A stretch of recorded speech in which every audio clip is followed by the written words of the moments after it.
Guys, nggak kerasa banget ya, kita itu sekarang udah masuk tahun 2026. Terima kasih buat teman-teman semua yang masih setia support channel kecil aku sampai sejauh ini. Meski channel aku ini belum besar, aku selalu berusaha kasih yang terbaik versi Ruth Fermiati. Kedepannya nanti channel ini tetap menyajikan kisah-kisah inspiratif dan edukatif tentang buruh migran, dan juga ada sedikit perubahan kecil guys, cuma sedikit aja, karena aku mulai menghadirkan konten true crime dari tanah air. Tenang saja ya guys, dalam seminggu tetap ada 2 video kok, selang-seling gitu loh guys, antara true crime dan kisah buruh migran, dan pastinya selalu ada pelajaran yang bisa kita ambil. Terima kasih sudah bertahan ya guys, dan semoga di tahun 2026 ini menjadi tahun yang lebih baik buat kita semua. Untuk mengawali tahun 2026, aku akan membawakan sebuah kisah true crime perdana yang terjadi di Jawa Timur, lebih tepatnya di Menganti, Gresik, yaitu sebuah peristiwa tragis di mana seorang pemuda ditemukan oleh kakaknya dalam kondisi yang sangat memprihatinkan. Ia ditemukan sudah tidak bernyawa dengan sebuah pisau masih tertancap di mulutnya. Assalamualaikum warahmatullahi wabarakatuh. Hai guys, apa kabar semuanya?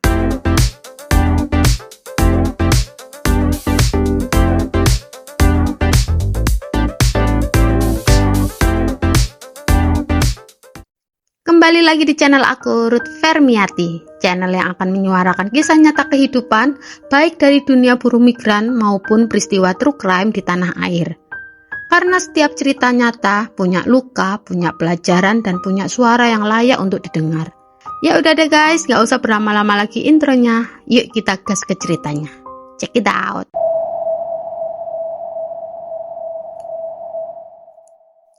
Di Dusun Glundung RT 4 RW 2, Desa Pranti, Kecamatan Menganti, Kabupaten Gresik, Jawa Timur, tinggallah seorang pemuda mandiri bernama Aris Supriyanto. Menurut penuturan warga sekitar, Aris dikenal sebagai sosok yang pendiam dan cenderung introvert. Namun bagi keluarganya, Aris adalah pribadi yang berbeda. Ia dikenal humble, baik hati, serta pekerja keras yang jarang mengeluh. Sehari-hari, Aris aktif bekerja sebagai cleaning service di Rumah Sakit Umum Daerah Bakti Dharma Husada, Surabaya. Meski secara administratif masih tercatat sebagai warga suku Manunggal, Aris mampu membiayai hidupnya secara mandiri dari hasil kerja kerasnya. Bahkan ya guys, ia sudah memiliki kendaraan pribadi berupa sepeda motor PCX. Dalam pemberitaan tidak disebutkan secara rinci berapa jumlah saudara Aris. Namun yang pasti, Aris memiliki saudara perempuan yang bernama Nuraini, serta seorang saudara laki-laki bernama Syahrul Ramadan. Hubungan Aris dengan saudara-saudaranya terbilang cukup akrab. Walaupun masing-masing telah memiliki kehidupan sendiri, komunikasi di antara mereka tetap terjaga. Mereka masih sering saling bertanya kabar, terutama Nuraini yang dikenal cukup dekat dengan Aris. Hingga pada 26 November 2023, Nuraini mencoba memulai percakapan dengan Aris melalui pesan singkat. Namun hari itu, pesan yang dikirim sama sekali tidak mendapat balasan. Saat itu, Nuraini masih berpikir positif. Ia mengira Aris kelelahan sepulang bekerja, sehingga belum sempat membalas pesan. Tidak ada sedikit pun pikiran buruk yang terlintas. Namun keesokan harinya, tanggal 27 November 2023, ketika Nuraini kembali mencoba menghubungi Aris, pesan tersebut juga tidak mendapatkan respon. Hingga akhirnya pada tanggal 28 November 2023, rasa gelisah dan khawatir yang dirasakan Nuraini tidak lagi bisa ditahan. Merasa ada sesuatu yang tidak biasa, Nuraini mengajak saudara lainnya yaitu Syahrul Ramadan untuk mendatangi kediaman Aris di wilayah Menganti. Sekitar pukul 00.30 tengah malam ya guys, Nuraini berangkat menuju kediaman Aris. Ia ditemani oleh Syahrul Ramadan. Lalu setibanya di depan rumah, keduanya sempat merasa heran. Di tengah malam yang sunyi itu, pagar besi rumah Aris terlihat terbuka tanpa kunci maupun digrendel. Perlu diketahui ya guys, rumah Aris ini masih berada di kawasan kapling yang jarang dihuni.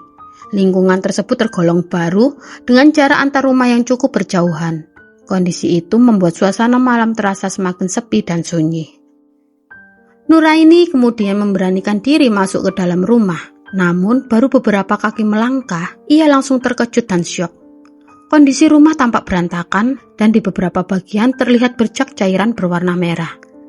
Jantung Nuraini berdegup kencang. Dengan perasaan cemas, ia bergegas menuju kamar untuk memastikan keadaan sang adik. Saat itulah, kekhawatiran yang sejak tadi menghantui berubah menjadi kenyataan yang paling ia takuti.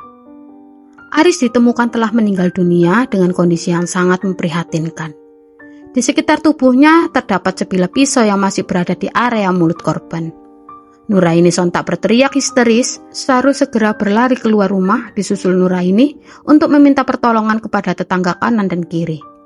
Warga sekitar yang datang kemudian membantu menenangkan situasi dan melaporkan keadaan tersebut kepada perangkat desa. Lalu laporan itu selanjutnya diteruskan ke pihak polisian, yakni Polsek Menganti untuk penanganan lebih lanjut. Setelah Polsek Menganti menerima laporan terkait temuan jenazah Aris, pihak kepolisian bersama tim Inafis Polri segera menuju ke lokasi kejadian. Tim Inafis langsung melakukan pemeriksaan awal terhadap kondisi jasad korban serta lingkungan sekitar tempat kejadian perkara. Sementara itu, penyidik mulai mengumpulkan keterangan dari sejumlah saksi, termasuk warga sekitar, serta 2 saksi utama dari pihak keluarga, yakni Nuraini dan Saru Ramadan. Dari keterangan Nuraini, diketahui bahwa Aris memiliki sebuah telepon genggam dan sepeda motor yang tidak ditemukan di lokasi. Informasi ini menjadi titik awal bagi polisi untuk memperluas penyelidikan. Dengan bantuan tim cyber, kepolisian kemudian melacak keberadaan telepon genggam milik Aris. Hasil penelusuran mengarah pada sinyal terakhir yang terdeteksi di rumah seseorang bernama Aditya Rosadi yang berada di wilayah Rembang, Jawa Tengah. Polisi bergerak cepat dan dengan bantuan aparat setempat mendatangi kediaman Aditya Rosadi. Dalam proses penggeledahan, petugas menemukan barang bukti berupa telepon genggam Samsung A05 milik Aris. Aditya tidak dapat mengelak lagi dan kemudian diamankan untuk dibawa ke Menganti guna pemeriksaan lebih lanjut.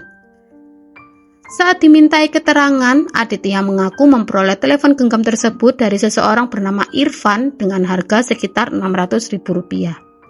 Berdasarkan pengakuan tersebut, polisi segera melakukan pengejaran terhadap Irfan dan berhasil mengamankannya di wilayah Tegal. Dalam pemeriksaan, Irfan mengaku telah terlibat dalam tindak kekerasan yang menyebabkan korban meninggal dunia. Namun, Irfan menegaskan bahwa perbuatan tersebut tidak dilakukan seorang diri, melainkan atas perintah pelaku utama. Dari sinilah muncul nama Hengki Pratama. Penyelidikan kembali dikembangkan. Polisi kemudian mengejar Hengki Pratama yang diketahui masih berada di wilayah Gresik, tepatnya di Cermeh. Hengki akhirnya berhasil diamankan dan dibawa ke kantor polisian untuk menjalani pemeriksaan bersama tersangka lainnya. Pada tahap ini, penyidik memfokuskan pemeriksaan secara lebih intensif terhadap 2 tersangka utama, yakni Hengki Pratama dan Irfan. Dari hasil interogasi, polisi menanyakan keberadaan sepeda motor milik korban yang diketahui telah dijual. Dan dari keterangan para tersangka, muncul 2 nama lainnya, yakni Ahmad Supriyadi dan Joko Dwi, yang diduga terkait dalam penjualan barang milik korban. Lalu, bagaimana sebenarnya rangkaian peristiwa ini bisa terjadi? Hingga Aris akhirnya menjadi korban dari kebiadaban 2 tersangka utama? Nah, disinilah kita akan masuk ke segmen kronologi.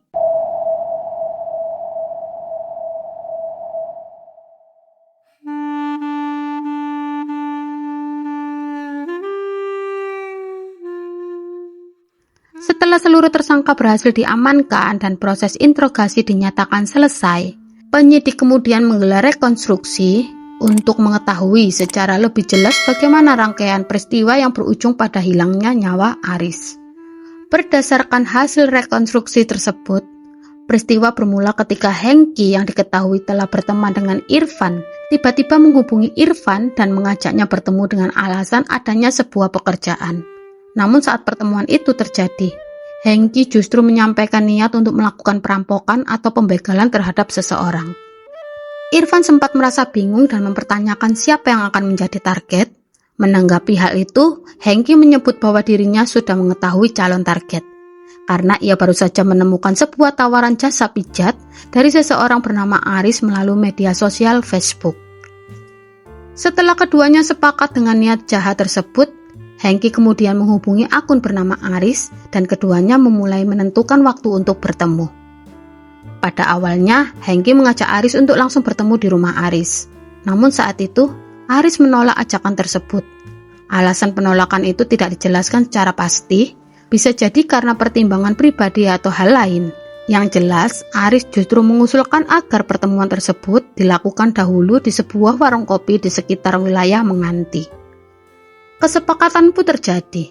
Ketiganya kemudian bertemu di warung kopi yang telah disepakati. Dari pertemuan tersebut, Aris akhirnya menyetujui untuk melanjutkan permintaan jasa pijat dan mengajak mereka menuju ke kediamannya. Saat tiba di rumah Aris yang berada di kawasan Kapling dengan kondisi lingkungan relatif sepi dan jarang penduduk, tanpa perlu banyak ucapan, Hengki dan Irfan sudah saling memahami melalui isyarat dan kontak mata, seolah keduanya telah lebih dahulu memprofilkan situasi yang ada. Aris kemudian mengajak Hengki masuk ke kamar, mengingat Hengki adalah pihak yang mendapatkan pekerjaan tersebut. Sementara Hengki berada di kamar, Irfan berpindah ke dapur untuk membuat mie instan. Saat berada di dapur untuk memasak mie, perhatian Irfan tertuju pada sebilah pisau dapur yang berada tidak jauh darinya.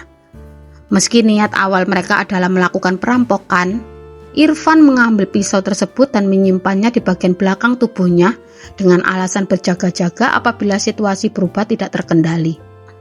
Namun setelah mie instan selesai dibuat, Irfan kembali masuk ke kamar Aris. Di momen itulah Aris menyadari keberadaan Irfan beserta benda yang disembunyikannya.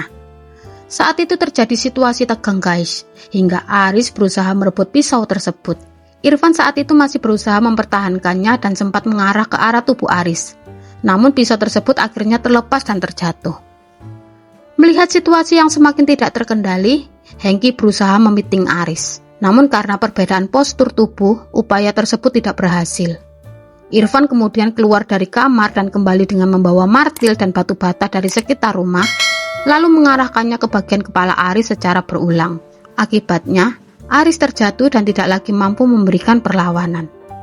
Dalam kondisi panik, Hengki kemudian mengambil pisau yang sebelumnya terjatuh dan mengarahkannya ke area mulut Aris, dengan alasan untuk memastikan korban tidak lagi bergerak.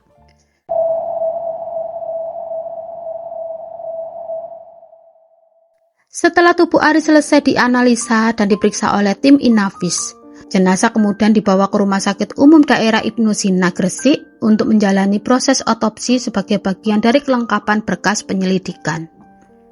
Usai seluruh berkas dinyatakan lengkap, rekonstruksi perkara telah dilakukan serta barang bukti utama berhasil diamankan. Dengan terpenuhinya unsur penyelidikan tersebut, perkara ini kemudian berlanjut ke tahap persidangan. Dalam proses hukum yang berjalan, penyidik menyatakan bahwa Hengki Pratama dan Irfan merupakan dua pelaku utama yang telah merencanakan perbuatan tersebut sejak awal. Atas perbuatannya, keduanya dijerat dengan pasal berlapis. Kedua terdakwa dikenakan pasal 365 ayat 4 KUHP, yaitu pencurian dengan kekerasan yang mengakibatkan hilangnya nyawa seseorang, dengan ancaman hukuman pidana mati, penjara seumur hidup, atau maksimal 20 tahun penjara. Selain itu, keduanya juga dijerat pasal 338 KUHP tentang pembunuhan, dengan ancaman hukuman maksimal 15 tahun penjara. Sementara itu, dalam pengembangan perkara yang sama, penyidik juga menetapkan 3 orang lainnya sebagai penada barang hasil kejahatan, yakni Aditya Rosadi, Ahmad Supriyadi, dan Joko Dwi.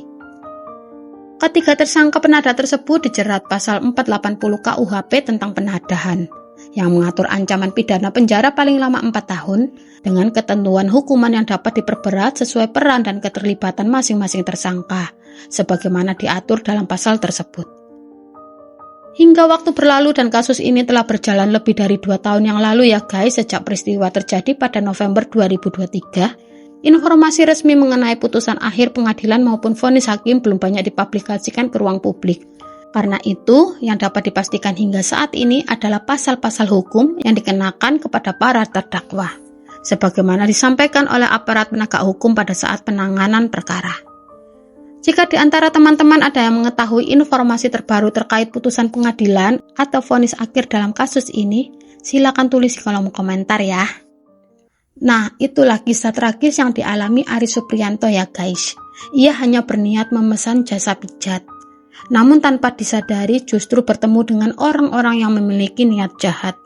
Sebuah pertemuan singkat yang berujung pada kehilangan nyawa, hanya karena tergiur oleh harta benda yang dimilikinya.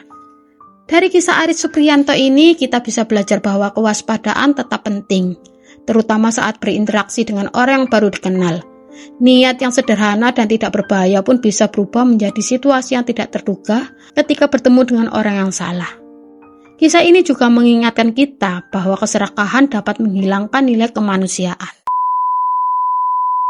Terima kasih sudah menonton video ini sampai selesai.